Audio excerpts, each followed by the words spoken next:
Hey, what's up? This is Laidback Luke, DJ and producer, Kung Fu athlete, and family guy. It is no secret that I'm an open book and I love sharing my knowledge with you. In this episode, I'll be answering everything you want to know about DJing. Here we go. But before we go in, I released another new track today. It is called Whistle, together with Tribs featuring Bertie Scott. A shout out, of course, to Flowrider for the original. Can you blow my whistle, baby, let me know. Girl, I'm gonna show you how to do it and you start real slow. You just put your lips together and you come with your clothes. Can you blow my whistle, baby, here we go. This one will work perfectly in the clubs I play at, and I can only imagine how this will work at the various pool parties. Make sure to let me know if you feel the same. What do you think? It's about time we go out and party again, right? And so, the answer to your questions coming up right now. Let's go. Can you blow my whistle, baby, let me know. Girl, I'm gonna... And so, I'm excited to get into this, open up my laptop and see what questions you may have. First of all, shout out to Tobias Trajanov. He came up with the question, hey Luke, I don't know about others, but I would really appreciate it if you did a Q&A video about DJing and all about that. I am super excited that he asked this question. Apparently there's a longing for it by you, and as you can see, I check out my comments. I love replying in the comments as well. So anywhere in this video where you think you might have a comment, make sure to leave it down below. For this vlog, I posted it on my Twitter. For this Friday, I'm recording a Q&A. Ask me anything about it and I'll answer it on video for my new vlog. And over here we have 21 questions about this and we'll dive into that right now. Peter, DJ Slapey here with the first question. Hi Luke, what was the most crazy place? Where did you DJ? And I'm really racking my brain because I've played it in some crazy locations, you know, stadiums or buses. During ADE I played on a bus, but the one that comes to mind right now is when I went through the Amsterdam canals. You've seen it on my YouTube channel, going through the Amsterdam canals, DJing. That was pretty wild. It was pretty sweet as well, and a lot of you enjoyed that as well. If you've not seen it, make sure to check it out in the link below. Oh yeah, and so a lot of questions are about reading crowds and about telling a story when you're in front of a crowd. Not through the mic, I won't make that joke again. So when it comes to a crowd, I worry about if they are going to like my set or not, and it gives me mixed emotions. For you, what was your mindset like, especially for Tomorrowland, a massive crowd like that, and how did you keep in control? You will hear me say this more in this vlog.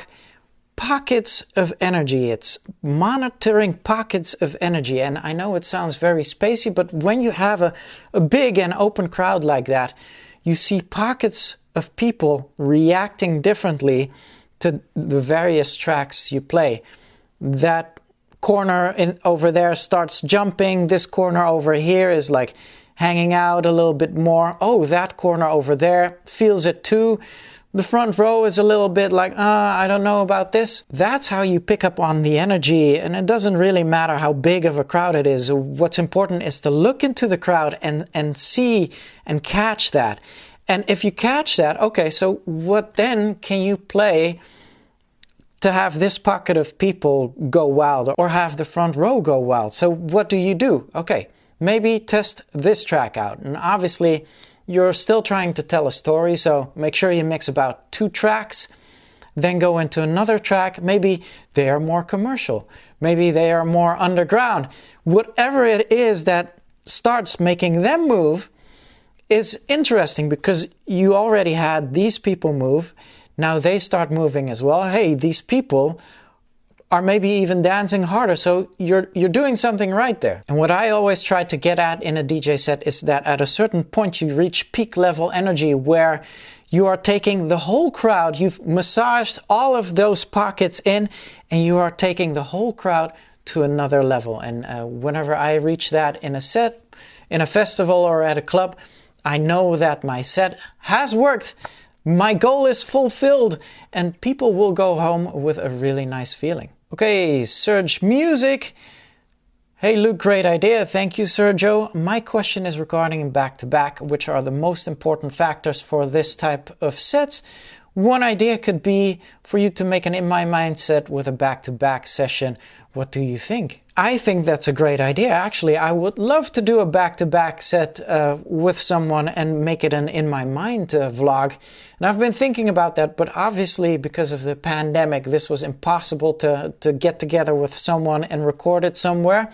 But that's a great idea for in the future. What I'd like for you to know, Sergio, is that I actually made a vlog about this. Make sure to check it down below, where I literally explain what goes on in a back-to-back set. But a few pointers here could be, in advance, you tell the person you're going to DJ with, okay, how many tracks would you like to play before we switched? Should it be one-on-one? Should it be you play 2, I play 2? Should it be you play 3, I play 3?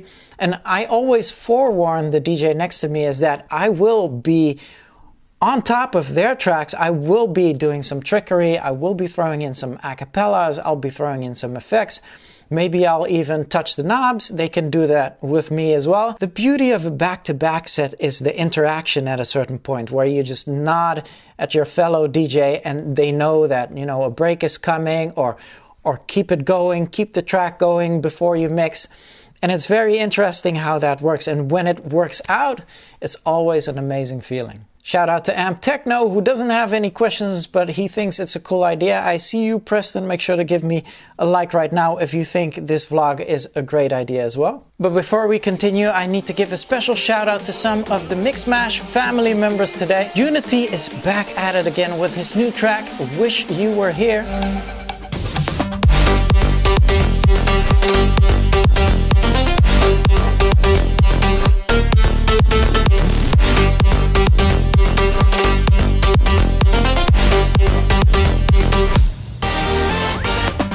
What a banger, right? Also, Lady B is having some awesome momentum right now. 2021 has been great for her so far. Her brand new release called Driver's Seat is out right now. Driver's seat, I will take the wheel.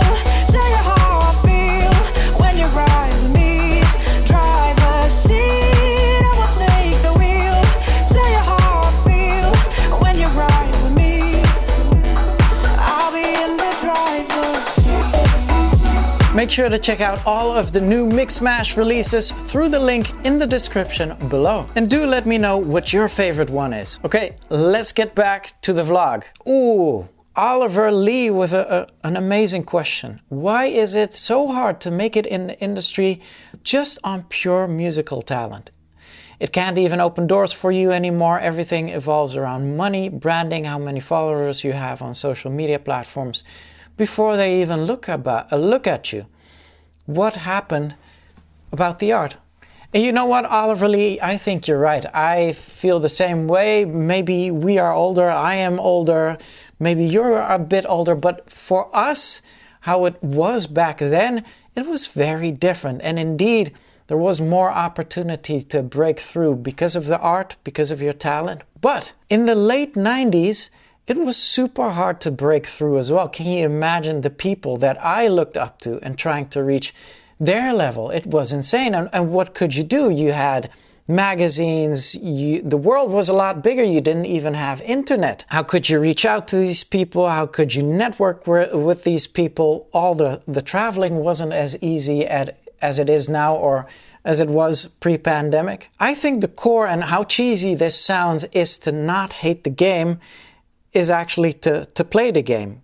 Get that goal and mindset in your mind, your dream, and then figure out how to get there. And you know, in 2021, it is no secret that you need to work on your followers. In my time, this could be working on your own club night and making sure you got people in, and making sure, you know, you would chase the people that would make flyers and that sort of thing. Nowadays, the promotion is through social media. And how do you get a bigger social media following? And what kind of content do you make? Number one is still talent or the end product. And I'm saying end product because there's DJs out there that are manufactured, but the end product is like a great sounding track held up through a lot of network, being pushed through a lot of network. There's people making music, there's people doing social media, there's people, helping with the visuals, there's camera people for social media. But what is in the core is actually that vision, that concept of, okay, I want to have this product, and how do I get there? And what do I need to put in place to make sure that a lot of people know my product? And yeah, I know it sounds very corporate, and I absolutely agree with where you're coming from, but it is 2021 and it's a changed world, and we cannot change the game. Maybe we just need to start playing that game. Ooh, Taco's here. What do you do when you can't figure out how to mix out of a song into the next song? I have 2 songs that I really like, but I can't figure out how to mix out and how to mix in. Help! Well, first of all, Taco, I'm so sorry with the struggle. That sounds very frustrating, but luckily I do not have this problem, and I do have all the answers. And here's the thing. How can you get yourself to a level where you have all the answers? I am absolutely certain there's a way to mix the 2 tracks that you are mentioning. The only thing you need to do is to up your game and to see what kind of skills you need to acquire to actually mix these 2 tracks. So, go ahead and look at tutorials, go ahead and look at your favorite DJ, gather knowledge about BPM, energy, genre, types of mixing and everything. And with this knowledge, you will absolutely be able to mix these 2 tracks. And also, I've put all of my DJ knowledge out there in a course for digital DJ tips. Actually, I have 2 courses with them. If you are interested in learning how to properly DJ and all the things that come with it, and how you can mix certain tracks in which way and what all the techniques stand for, make sure to check out my online courses on digitaldjtips.com, and you will gain the knowledge that you need to have. Continuing with the knowledge on this vlog, it is Z1N with the question, hey LBL, curious to know how you organize your music. And it's interesting that a lot of people struggle with this. I made a vlog about that too, but what really helps me is I have a main folder where I'll just chuck in all the music and I sort it to newly added. So this means the newest track ends on top, and obviously the older tracks will be lower than that. But apart from that, I will put all of these tracks in a playlist as well. But those playlists, I rename them by genre. So one of them is house, one of them is house cool, one of them is big room. And you can literally name them any way you want, any way that reminds you of a certain track or a genre that you want to play out right now. I have pop, I have hip hop as well. In this way, working with genres, I can keep on massaging those pockets of people that I spoke about earlier and switch and tell my story accordingly, going from cool house to progressive house to, oh, maybe the front row wants pop. And because of the sorting by date, I'll always make sure that, I have the hottest, the newest right on top. New beat to be, he was asking me what's more appealing in your eyes, a smooth flow from track to track or someone who can hot cue drops and breakdowns. Obviously, I love the fast mixing. I love going from breakdown and doing mashups live. But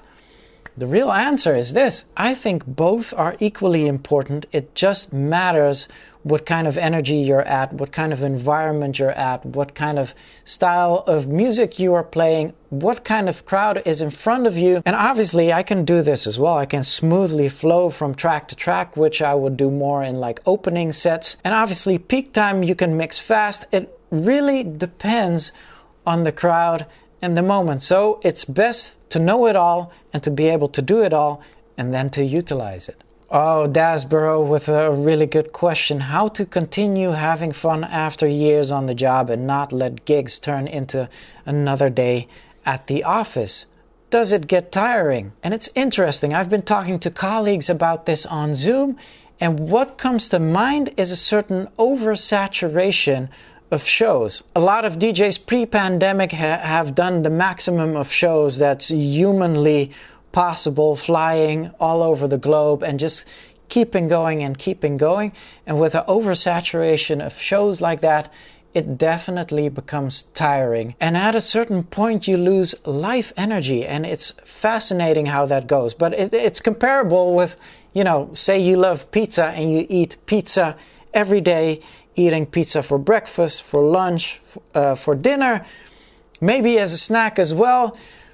try that for a couple of years, and I am sure that even with pizza, you will get tired of eating pizza. The same goes for shows, and the same goes for life, where it's the balance that counts at a certain point. Balancing shows, balancing life, balancing your motivation. What personally helps for me is to always to rewind back to when I was a teenager, where I had my dreams and I had my goals, and I just remember, it would be so amazing if I could live off of music. It would be so amazing to be on a stage and to DJ for people. And those basics keep me very thankful and grateful for the opportunities that I have right now and in the future. Okay, Shan right here with this question. You might have answered this in a previous vlog, but how do you know what to play and what genre mood to go for when curating tracks to please the crowd you're DJing for? So this is actually a different question than the question before this, because he said curating tracks. And curating tracks means actually prior to the show, and this is not a crime, this is actually what a lot of people did always when DJing. You just try and select your tracks. I'm doing this because it used to be vinyl. You would take your vinyl out of your closet and put it in your case, which would fit about 70 vinyls. You would curate the kind of tracks that you think that the crowd would want to hear and that you could play as a DJ. So there's a couple of formulas for this. First of all, there's research. What kind of club am I going to? What kind of night is it? Which DJs have played there before? So that's a bit of research there. But what's also important, and especially for festivals, for me as well, is the age of the people, because I'm going to share a very important formula with you here that will let you nail every single festival. So what I love doing in my sets is putting a lot of throwbacks in, because people love hearing the tracks they have a nostalgia from. But obviously playing for a crowd that's currently 20 years old, a throwback that's from 30 years ago will not have the same nostalgia as, and here it comes, what resonates the best with humans is the tracks that they heard right in the range of about 14 to 17 years old. I often pick around 15 years old. Those tracks will stick to you for life, and those will have the best nostalgic effects whenever you hear them back. And so what I do before a lot of festivals is actually think of, okay, so how old is the average person going to be that I'm playing for? Say they are 20 years old right now, right? 2021, they're 20 years old. Okay, so what tracks did they like? Did they come in touch with when they were 15 years old? And so when you count back, this would be tracks from 2016, 2015. And if you would look up what the biggest hits were from that year, I almost guarantee you, almost, because obviously it's not 100%, but I could almost guarantee you that those tracks, those hits from those era, would have the perfect nostalgic value for the people you will play in front. So keep that in mind. It's a little formula I've always used, but this is absolutely gold for throwbacks. Okay, I'm thinking of doing 2 more questions in this vlog. Oh, I love this question by Jay Nash. Maybe I can motivate him. What I love about this question, so how can one train their ears better for DJing? At times I do get confused when the track is slightly out of sync and move the jog wheel in the wrong direction. First of all, I love it that you're learning how to beat match. It's such a classic and basic trait of real DJing, and I love it. You stick your time and energy into it. The answer is stick more time and energy into it. It's crazy. It took me at least 2 years, maybe 3 years to finally be able to, push the right track. And it's literally just a matter of basking yourself in DJing, making the hours, making the miles to develop your ear in that way. And I know it's frustrating, and I know it will take up a lot of your time, but it is, for me, it has always been worth it, especially going on a bigger stage. And at a certain point, you will find yourself in trouble on a bigger stage. How to get yourself out of there and learning and knowing how to beat match will absolutely help making you feel more confident on stage. But yeah, I don't think there's anyone out there that got it straight away or was practicing for 2-3 weeks or maybe a month and was like, oh, I can beat match perfectly.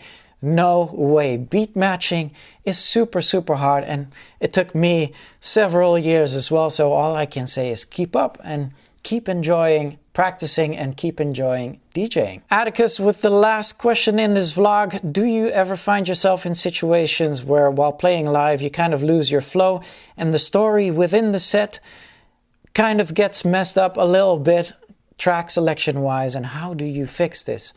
With real DJing, but even with not real DJing. Here's the thing, if you have a prepared playlist, there will always be things, crowds, situations, temperature, DJ booth, everything that matters within your selection that is different than what you imagined prior to your show. And in real DJing as well, you'll think, I'm gonna throw in this track and it'll work, and you throw it in and it doesn't work. And then maybe you throw in the next and it doesn't work. Or indeed you're working on your big storyline, weaving in and out of tracks and in and out of energy pockets. Things don't latch on, things drop wrong. And I do need to return to that prior question, because this type of thing is what keeps me going as well. What keeps DJing adventurous for me. And so when you get it, it's amazing when you get to the peak of the night and everyone was happy. But sometimes it happens that you get to the peak of night and nothing really happened. And everyone is like, okay, so this was fun. And it was like, This can frustrate me for a week or for several weeks. And the next time I go in, I pay better attention, or I'll have learned. Sometimes you get it and sometimes you don't. Luckily, I'm able to switch very quickly, and if something doesn't work, I'll just fill it with something else, or I can grab a couple of tricks to make huge builds and climaxes. But that's the game. Every time I'm in front of the crowd, it's the game of how can I catch the crowd? What can I do next? What can I play next? And to be honest, this is what keeps me going, and this is what keeps DJing fascinating to me. And there we have it, the answer to all your DJ questions. And thank you so much for asking them. I really appreciate all the questions coming in and answering them. Make sure to head on out to my Twitter, and make sure to follow me on Twitter as well, because actually I love doing this day to day, answering questions on Twitter, being in touch with people on Twitter. It is my pleasure to have some interaction with you. And when it comes to DJing and when it comes to the art of DJing, make sure you keep on enjoying it. I know it can be very frustrating sometimes, learning new things or wanting to break through and nothing is happening. The core of what it is actually, playing music, enjoying playing music, making other people dance or happy with your music. And I would love for you to keep on enjoying that as well. Truthfully, it's right there where the core of happiness is, but that might just be another vlog I want to make soon. Make sure to hit that subscribe button right now to not miss out on next episodes. I really enjoy making these for you. I am also excited to catch you back here for the next one. Until then, L's up, rave safely, and salute.